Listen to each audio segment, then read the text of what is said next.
Hey guys, welcome back. Today I would like to share you how to enable flashlight directly on your dynamic island for the iPhone 14 Pro and the 14 Pro Max. So if I hold on the dynamic island right here, you're gonna find I have the button where I can enable the flashlight. So when I click on it, you can see it enable immediately.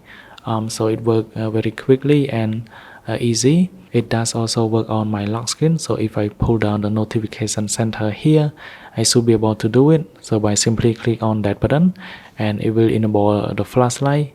So you can see here, it is very simple and quick. Now what you're gonna do is to download the app in the App Store. It is called a Flashlight Torch Light Widget. It is free. It has a pro version if you would like to have more feature, but I think this is enough if you haven't.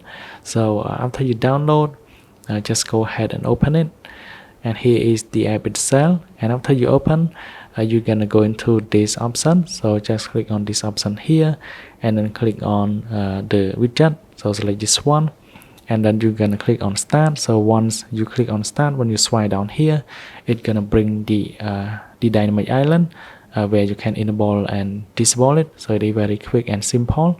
Thanks for watching. I hope you like these simple tips. Then I will see you guys in the next one.